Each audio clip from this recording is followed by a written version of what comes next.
بسم الله الرحمن الرحيم waxaan hadda joognaa oo aan fariintan idinkaga soo dirayaa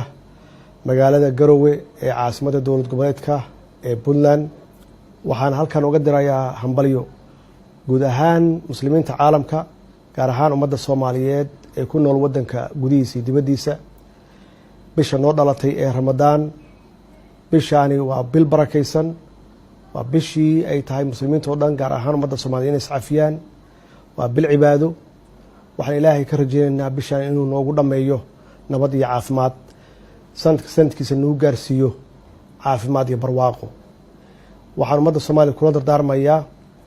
bishaan bil barakeysan weeye in la iscaawiyo oo kooda tabarta daran gacan la siiyo oo la garab qabto ummadda Soomaaliyeed waxay caan ku tahay inay gacan siiso oo iscaawiso waxaan kula dardaarmayaa dadkaasi tabarta daran ee walaalaheena ee Soomaaliyeed ama muslimiinta haddii la awoodo in la afuriyo waxaan ummadda Soomaaliyeed aan kula dardaarmayaa in bishaan Ramadaan ee karaamaysan laga wada shaqeeyo arrimaha amniga gacan lagu siiyo hay'adaha ammaanka ilaaliya sidii waajibaadkooda u gudan lahaayeen ayna u sugi lahaayeen amniga shacabka hay'adaha amniga ilaaliya iyaga naftigooda waxaan leeyahay inay u turaan u naxariistaan shacabkooda wasalaam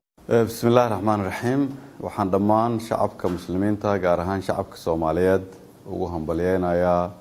bilowga bisha barakeysan ee Ramadaan waxaan leeyahay Ilaahay ha idin dhib yareeyo Ramadaanka waxa kale oo rajeynayaa oo ummadda Soomaaliyeed meel walba ay joogto ugu baaqaya in bishan looga faa'iideysto inaan isu soo dhawaano Ilaahay barino kulligeen u duceyna dalkeena waxaan Ilaahay kaga baryayaa in sanadkan sanadkiisa aad ku gaartaan bashbash iyo barwaaqo waxa kale oo rajeynayaa inaan gaarno iyadoo dalkeena uu sii hagaagay waxaan ugu dambeyntii leeyahay shacabka Soomaaliyeed annagoo u dhawaanayna raxmadda Ilaahay iyo barakada bisha Ramadaan aan habeen walba kulligeen annagoo wada jirno u duceyno dalkeena barwaaqaysan iyo annagoo isu dhow Ilaahay bishan ha noogu dhameeyo wassalaamu calaykum